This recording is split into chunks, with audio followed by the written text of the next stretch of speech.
Acadias watched the Seeker Essentialist storm away from the crowd. He may have closed his ears, but you all have chosen to stay, and for that I am grateful. Please, teacher, we've traveled a long way. Teach us more. You have heard the tale of the tree-named life and the disease that infected it, and you have been told of Elovas. What more would you have me teach you?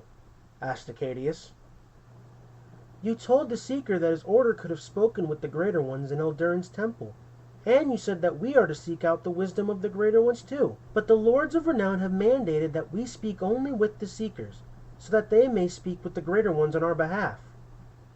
I mean no offense to them, teacher, and perhaps I'm alone in feeling this way, but it seems that the time when the Greater Ones were close to us is long since past. I have never spoken or seen any of them, and have only ever viewed them as gods hidden inside the temple, not in the personal manner you described them. Could you tell us what they're like? What they're really like? Asked the woman. Acadias looked at the woman. What is your name? My name is Minthera, teacher.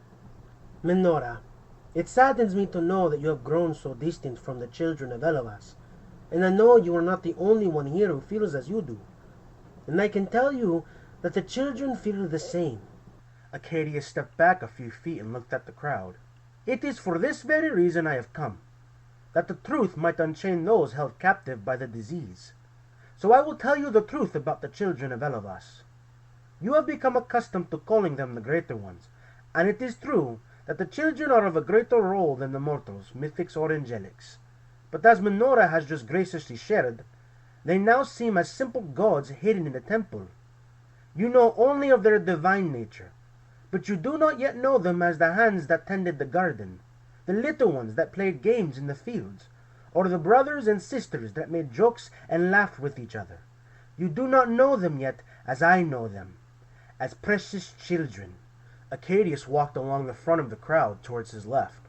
As I have said, when Elovir was formed, Elovas planted the Evergarden to reside in with the tree named Life. But beyond the garden, the face of this world was featureless and empty. So Elovas determined to create 12 divine beings in our image. Then from the dust of the earth and the branch from the tree, each child of Elovas was born. And he gave each child a name, that they may know him and themselves and each other. And born on that day was Lucai'el, the firstborn son, who, though born without sight, listened for his father's voice, and reached for his hand. Mavdel, the son of great stature and strength. Alethes, the eldest daughter who steadfastly watches her father, waiting for his word. Bosho, the son armored with colorfully ordained rows of scales. Gloriae, the daughter of small stature and of great heart. Belren, the son born with laughter. Ethenriel, the porcelain daughter born in beauty. Umbriel, the son born in serenity. Ailanara, the daughter that resembles the Evergarden's grandeur. Katira, the daughter radiating colorful fire. Telmara, the daughter who knew her father the moment she was born. And Zaitan, the son who loves his siblings. These who you call hidden gods are in truth not gods, but children, for Elovas is Lord of all creation. And these who you call greater are indeed higher than you. But, my friends, these children are like you as well, for you were born in their image, and like you, they were born into a world they would learn to understand. And like you, their lack of understanding their Father's will would lead them astray. But their Father's love for them endures, just as it is for you. And that love called the children of Elovas towards their purpose, to steward the world he had created.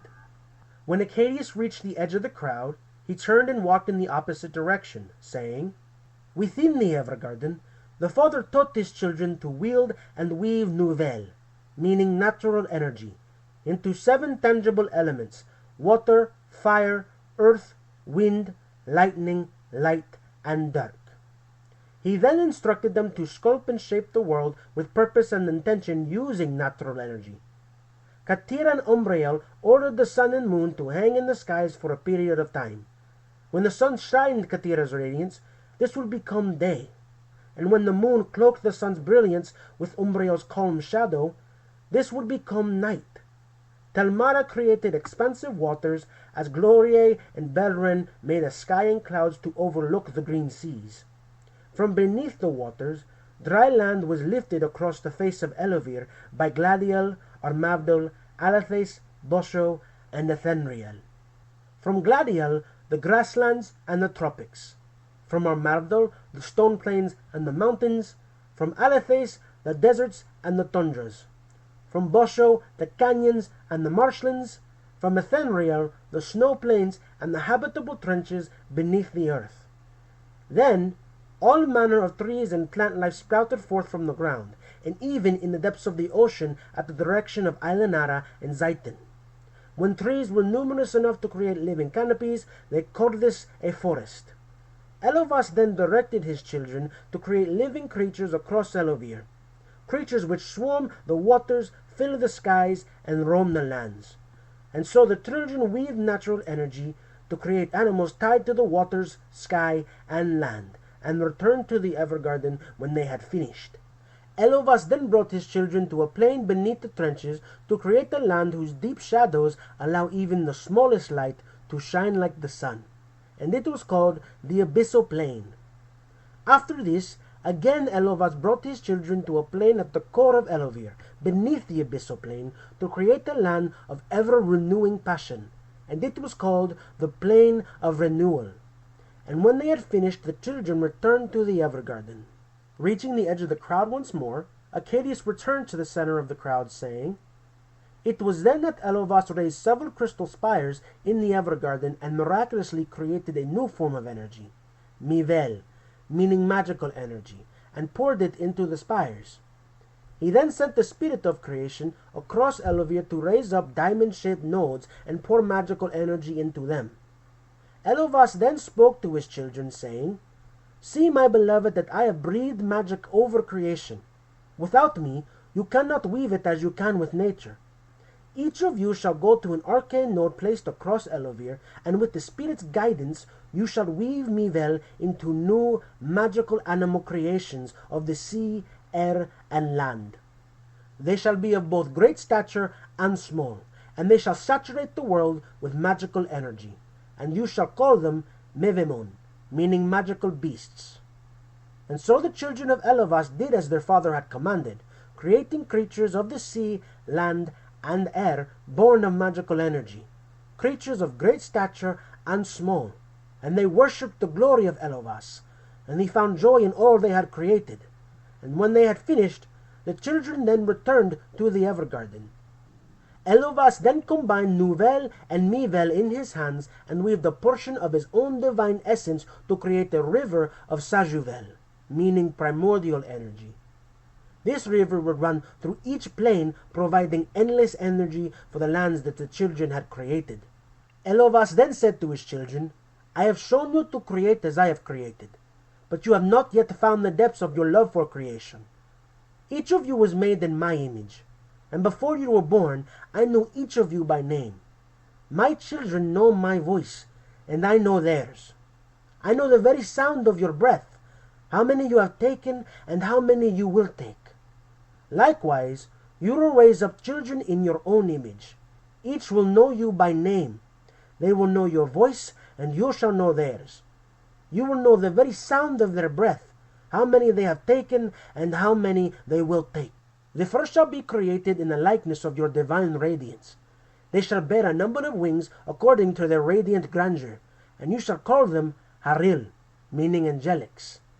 The second shall be created in the likeness of your divine prowess. They shall bear a shard from the arcane spires, and you shall call them Toramoril, meaning mythic beasts. The last shall be created in the likeness of your divine authority. They shall resemble each of you in appearance and relationship, and you shall call them Valmil, meaning mortals.' So the children gathered together in the Evergarden, and they created a pool of light. In it they created 24 angelic beings that radiated light energy. They were arranged into 3 rows: seraphim, archangels, and cherubs. Each was born with a number of feathery white wings according to their role. Seraphim are born with 6, archangels with 4, and cherubs with 2. They were each given names and beloved by the children of Elovas. And Elovas saw what they had made was good. Elovas then shattered the arcane spires. The children picked up 7 shards and filled them with a soul that could think, feel, and speak just as they did. Around this soul shard grew the body of 7 great and powerful mythic beasts, resembling the beasts of the sky, sea, and land. And the children called them precursors. From the precursors were born more mythics with their own soul shard, until there totaled 100 mythics. At the guidance of the children, the precursors ordered the mythics by stature and strength. Under the precursors were titans, then leviathans, and finally wild hearts. They were each given names and beloved by the children of Elovas.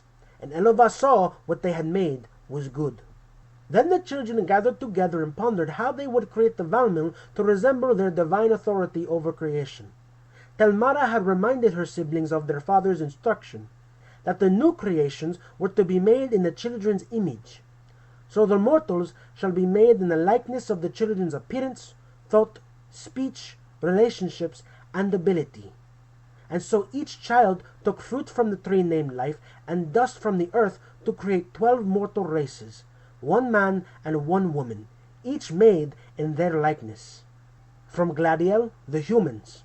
From Amavdal, the Golathir. From Ailanara, the Ervolin.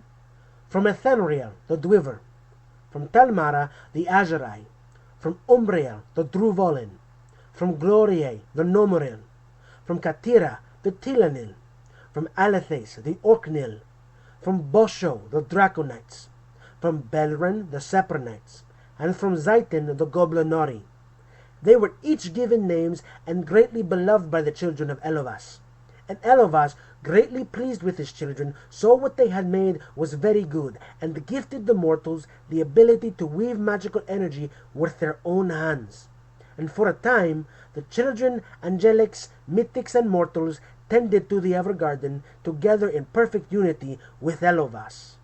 But soon, the children would grow lonesome amongst themselves and convened to send the wisest among them, Talmara, to speak with their father.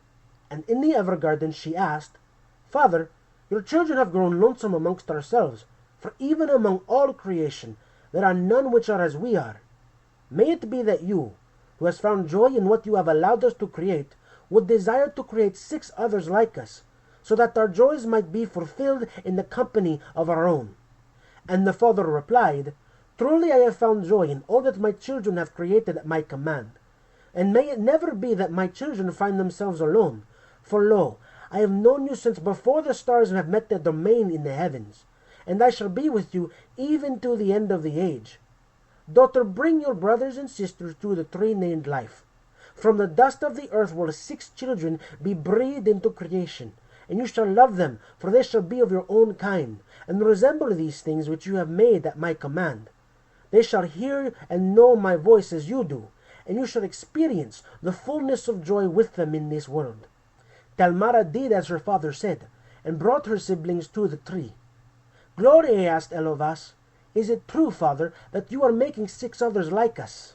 The father responded, "Little children, all of creation dwells within my right hand.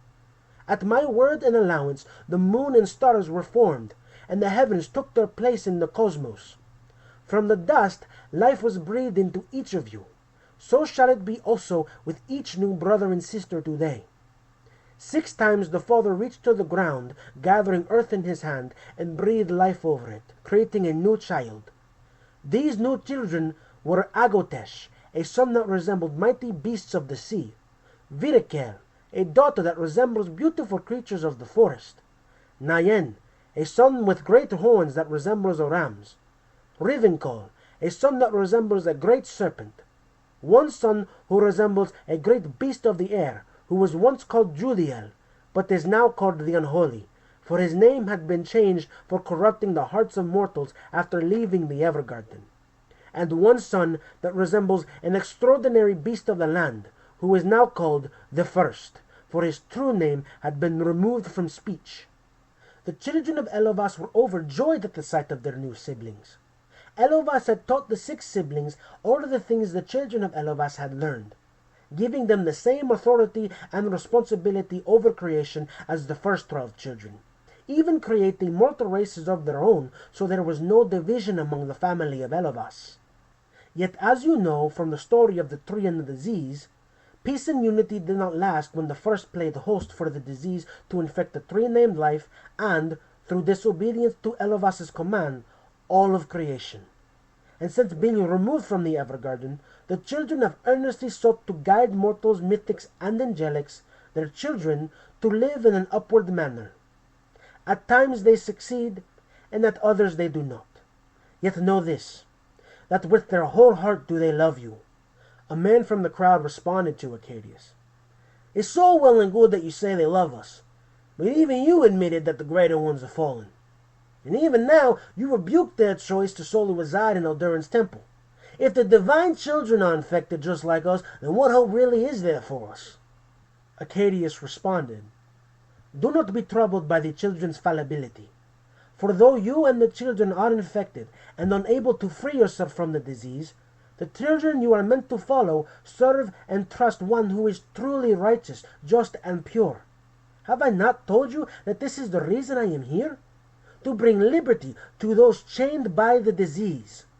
But truly I say to you, before that can happen, there will be pain and sorrow. In this life you shall see the Son of Creation taken as a perfect sacrifice. In this life you shall see the children of Elovas fracture. You will see 6 children leave the love of their father to become their own idols. They will tempt you to follow, and families will be divided, as one chooses to follow the ways of the idols, and another chooses to follow the ways of Elovas and his children.